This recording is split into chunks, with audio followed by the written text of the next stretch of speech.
Здравейте, колеги геодезисти!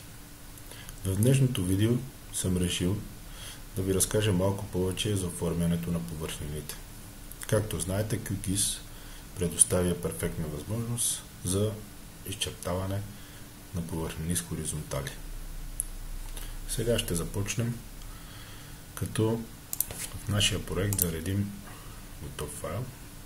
Както знаете, това става с добавяне на слой. Избираме точките на повърхнината.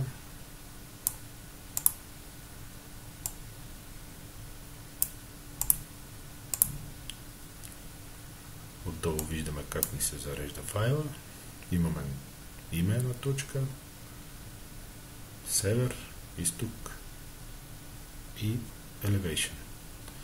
Но тук избираме, както казахме, хикса в нашия случай е изтока, т.е. 3, Y е север, в нашия случай 2, извинявайте, Z координатата е elevation 4 и маркиращата 1. Натискаме бутона добавяне и затваряме диалоговия прозорец. Както виждате, точките ни се появиха в работния прозорец. Щракаме два пъти, за да видим останалите свойства на този слой. Избираме етикети, искаме коди на етикетите, прилагаме. Добре. Както виждате, вече имаме точки с коди. Можем да сменим знака на всяка точка от същото меню. Щракаме два пъти.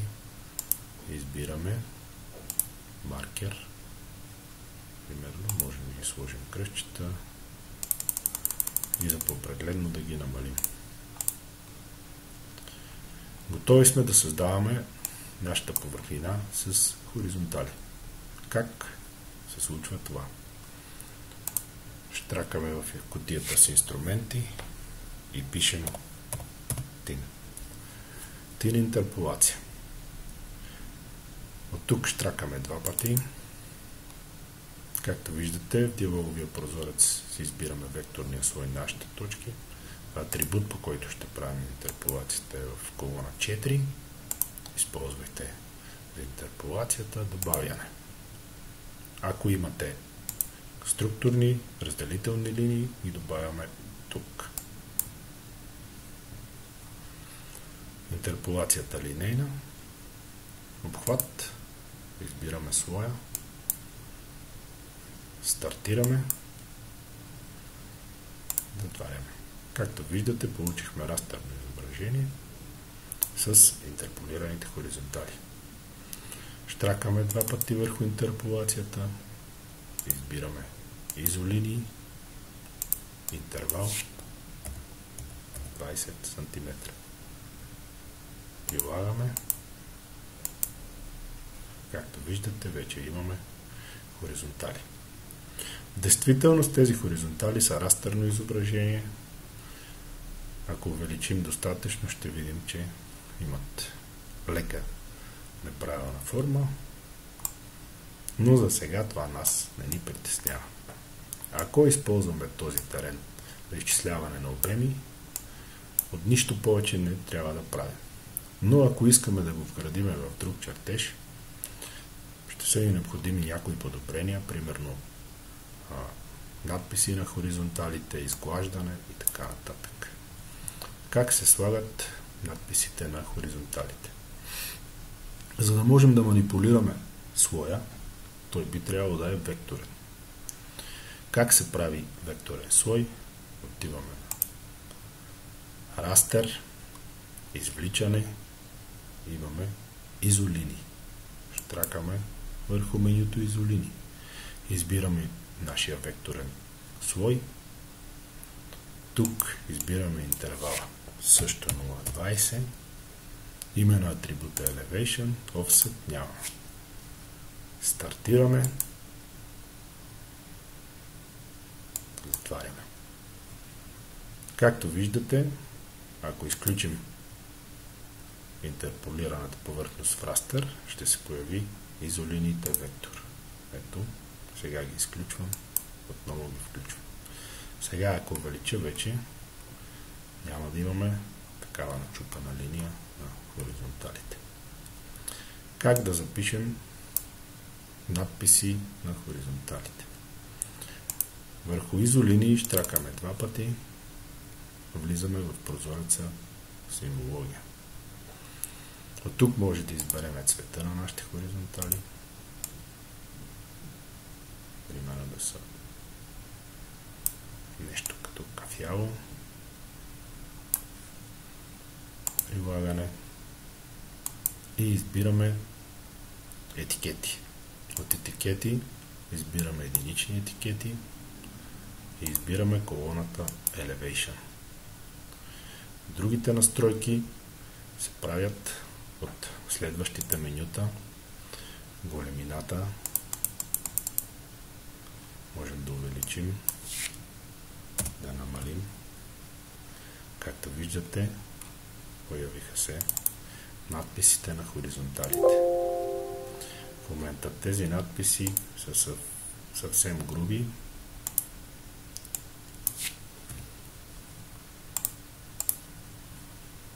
Ето, виждаме, прекалено големи са. Трябва да ги намалим. Ето сега виждаме, че имаме хоризонтали. Както виждаме, имаме и прекалено големи надписи, които можем да оправим от същото меню.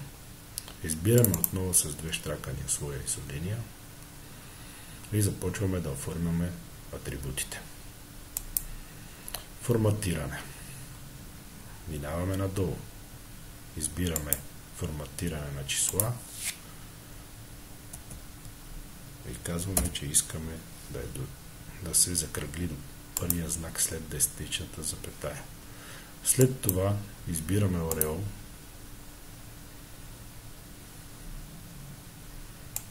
Единица. Това е да имаме разстояние между самия хоризонтал и цифрата. След малко ще ви покажа точно за какво става въпрос. Отиваме на разположение. Избираме покривата. От тук избираме върху линията. Това го изключваме и потвърждаваме. Както виждате, нашите надписи са вече както трябва. Когато дадохме ореол, това означава следното. Ако махнем отметката ореол тук и дадем прилагане, ще видим как чертата минава през самата цифра. Когато сложим ореол, цифрата прекъсва хоризонтала и става прегледно. Можем да увеличим разстоянието. Ето, в момента се виждат точно както трябва да са. Тези хоризонтали можем спокойно да ги експортнем в DXF файл и да ги приложим към нашия чертеж.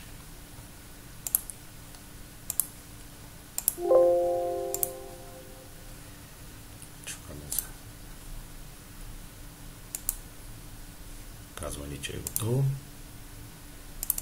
Стартираме, за да видим резултата.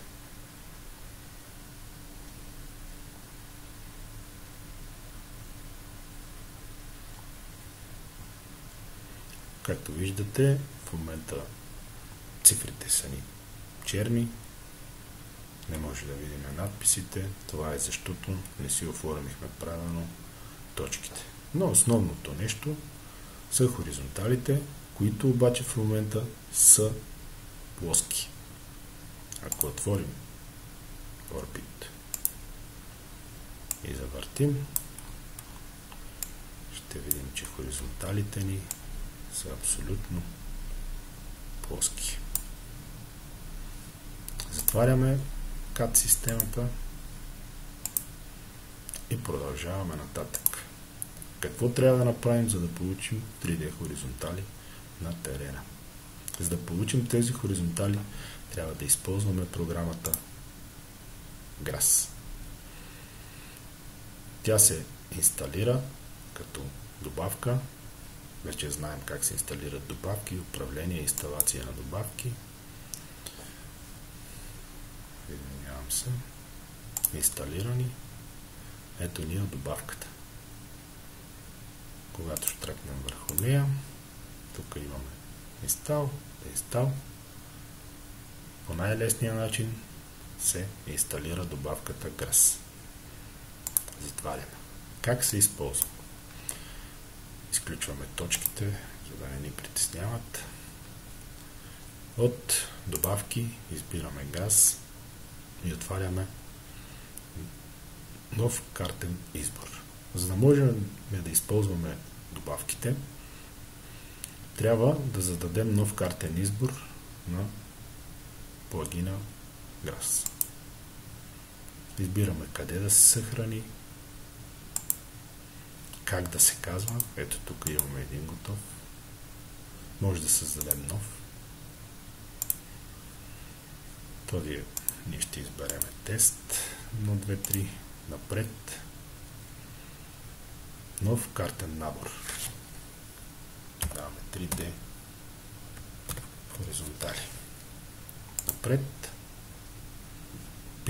Питани дали да отвори новия картен избор. Даваме да. Избираме добре. Сега вече можем да отворим добавката GRASS. Отваряне на GRASS инструменти. Появява се едно меню, в което ние можем да търсим по филтър. Търсим импорт вектор. Ето го, импорт load вектор. Когато изберем импорт вектор, избираме какво да се зареди. Ето вижте, тук пише изолини и тук пише изолини. Избираме изхода 3D. Не може да избираме цифри, избираме делта H, пример. DH. Стартираме добавката. Завършена успешно.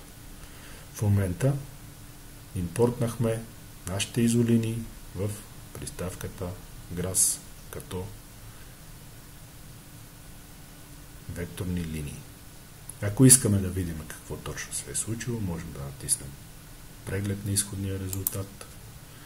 Както виждате, веднага ни се появи резултата, който се прехвърля от GRASS към QGIS.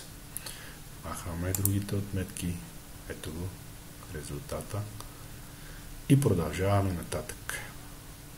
За да може да изкараме изолините в 3D, ни е необходима следващата функция на GRASS, която се казва 3D. Избираме 2D към 3D трансформация. Когато натиснем бутона, избираме това, което сме заредили като вектори. Име на изходния файл, което е 3D horizontals. И тук избираме по коя колона да бъдат направени 3D визуализациите. Избираме Elevation по котите. Стартираме. Завършено успешно. Преглед на изходния резултат. Ето имаме нов слой, който вече пише D Horizontals. Затваряне на избор на картния избор. Излизане от приставката. Избираме малко полето. Сега вече се предполага, че това са ни 3D хоризонтали, които спокойно можем да ги изведем в DXF файла, който да запишем. Избираме мащаба, избираме слоя, който координати. Даваме добре. Файла ни е готов. Отваряме го, за да видим резултата от нашата работа.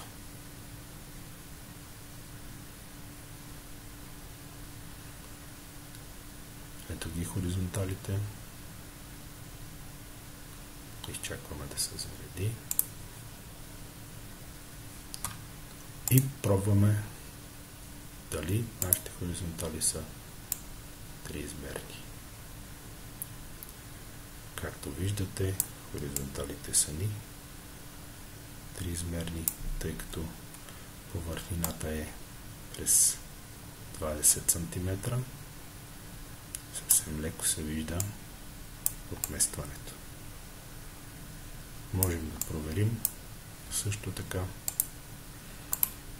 Ето, вижда се, че е триизмерна повърхнината, която има от хоризонтали.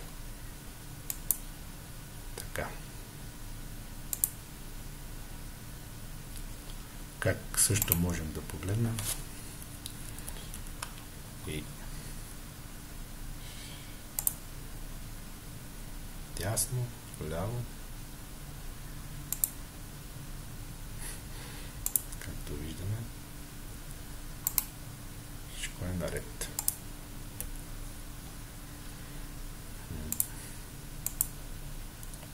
Връщаме се в началото.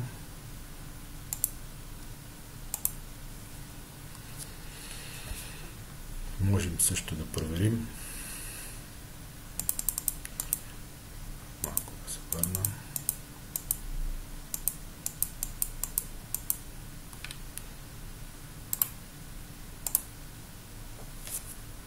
Така.